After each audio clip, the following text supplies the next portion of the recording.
Halo semuanya, kenalin nama saya Mr. Shu. Di video ini saya akan membahas tentang present perfect tense. Baik, kita mulai ya. Oke, basically ada dua fungsi dari present perfect tense. Jadi yang pertama adalah ketika kita ingin mengungkapkan suatu tindakan yang telah dilakukan tapi masih ada dampaknya hingga saat ini gitu ya.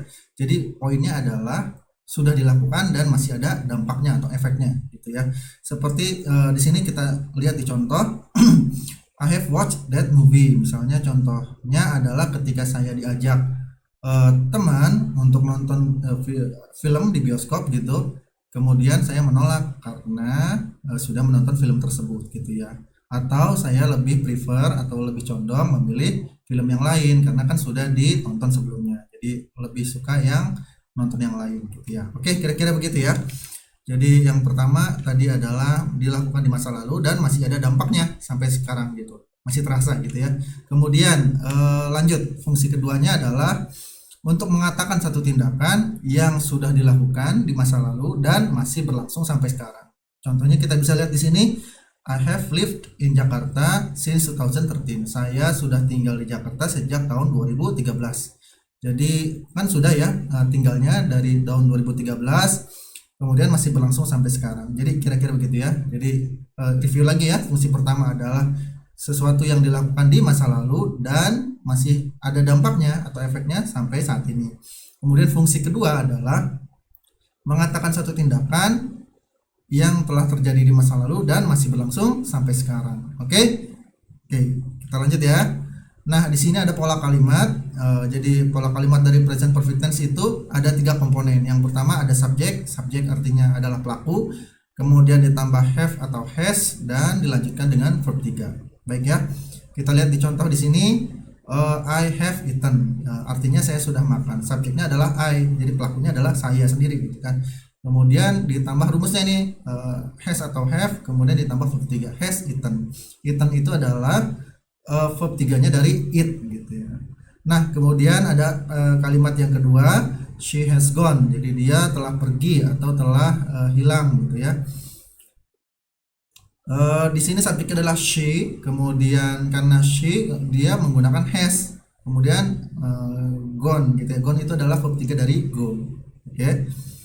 Nah, bagaimana menggunakan has atau have-nya itu tergantung dari subjeknya. Jadi kita bisa lihat di sini, teman-teman bisa fokus ke kolom kotak yang saya hitamkan. Jadi di situ ada have dan has ya. Jadi apa saja subjek yang menggunakan have? Yang pertama itu ada I, kemudian you, kemudian we, they, atau subjek yang jumlahnya lebih dari satu, gitu, atau subjek jamak. Sedangkan untuk yang has itu adalah he, she, it, kemudian nama orang, kalau nama orang yang satu ya, atau subjek tunggal gitu ya. Nah, teman-teman di sini bisa latihan sendiri. Ada titik-titik di sini, jadi ada 7 latihan dan teman-teman bisa masukin have atau has-nya berdasarkan subjeknya gitu ya. Nah, saya berikan waktu sekitar 10 detik. Teman-teman silahkan dibaca, kemudian di pause. Nah, kemudian teman-teman bisa kira-kira lah ini jadi masuknya have atau has gitu ya. Oke, silahkan di pause selama 10 detik. Nah, kita mulai ya. 3, 2, 1, silahkan pause. Baik, sudah ya kira-kira teman-teman ya. Kita bisa lanjutin. Jadi kita bahas di sini yang nomor 1 itu adalah I, karena subjek I itu menggunakan have. Oke. I have read the book. Nah, bacanya read ya, bukan read di sini. Verb 3 dari read itu bacanya read, walaupun tulisannya sama tapi bacanya read gitu. Sama kayak cara pengucapan ini ya. Pengucapannya seperti read yang warna merah, itu sama. Oke, lanjut yang nomor 2 they. They di sini kita menggunakan have ya, betul ya? They have listened to the explanation. Lanjut lagi she. Nah, she itu menggunakan has. She has arrived. Jadi dia sudah tiba. Kemudian he has uploaded the video. Kemudian we have submitted the homework. Kemudian it has finished.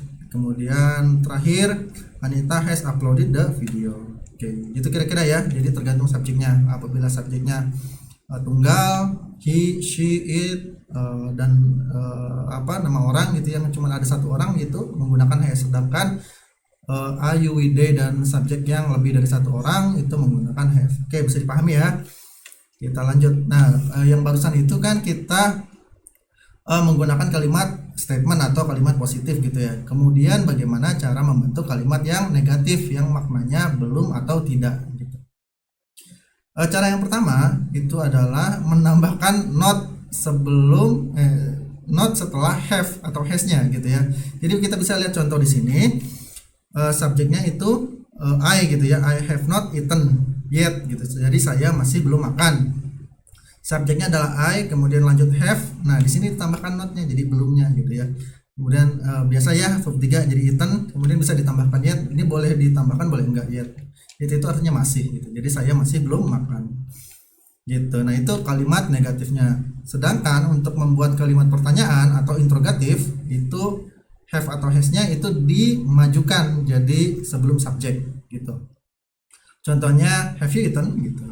Atau ditambahkan yet juga bisa, have you eaten yet gitu. Jadi apakah kamu sudah makan belum gitu. Oke, bisa ya dimengerti. Oke, kita lanjut. Di sini saya sudah siapkan latihan kalau teman-teman mau mengeksplor lebih jauh tentang si present perfect tense ini. Jadi di sini ada tabel yang saya kosongin ya. Jadi basically di sini ada 3 kolom ya. Positif, kalimat negatif, dan kalimat tanya atau kalimat interrogatif gitu. Nah, teman-teman bisa masukin berdasarkan clue-nya. Jadi clue yang misalnya ini kan satu baris ya. Jadi yang pertama have you called her. Nah, itu dalam bentuk positif dan negatifnya seperti apa. Sedangkan yang kedua she has worked in this office for 10 years. Jadi kalau negatifnya berarti ditambahkan not gitu kan. Dan kalimat tanyanya nanti seperti apa. Nanti teman-teman bisa latihan sendiri. Sedangkan kalau untuk teman-teman yang masih belum mengerti penggunaan tadi verb 3 ya, verb 1, verb 2, verb 3 itu nanti ada tabelnya teman-teman. Itu disebut irregular verb.